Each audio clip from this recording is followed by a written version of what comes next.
Сергеевна читает. Это же моя учительница.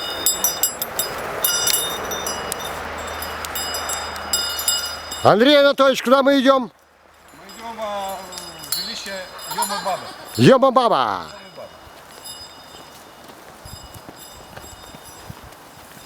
На вкус марихуаны не похож? Надо менять?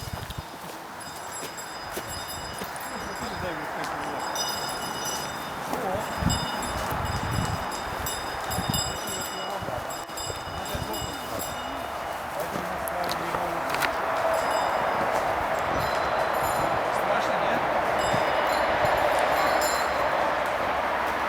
Я сюда больше.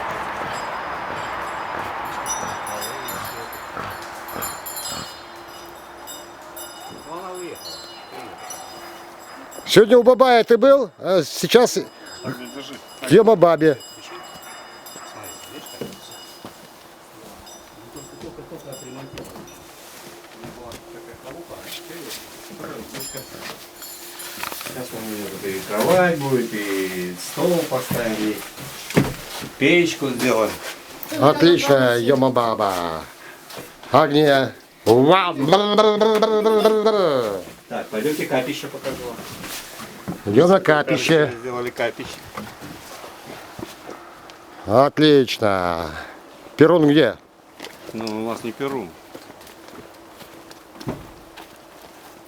Вот такое дерево, видишь, какое. Андрей, расскажите городским, что такое капище. Капище это где, сейчас скажу, можно исполнять. Костя, Общаться с духами, языческие ритуалы. вот, Костя. Вот когда охотники идут, им родственники желают ни пуха, ни пера, отправляют к черту. Потому что и славяне, и зыряне, все народы раньше считали, что есть духи добрые и духи Садитесь, злые. почувствуйте. Вот так в кружочек сесть и поразмышлять о своем роде. Самый сильный дух — это дух рода. Но в то же время различают жителей на земле, что есть человеки наделены телом, умом, интеллектом, совестью и духом. А есть просто люди, у которых есть тело, интеллект и душа, а совести духа у них нет. У кого такой. Ом. У нас есть шаман. Ом. О, это Отец Небеса. Это Матушка Земля.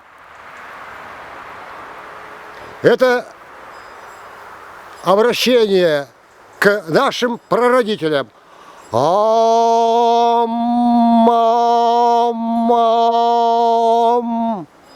Обращение к роду.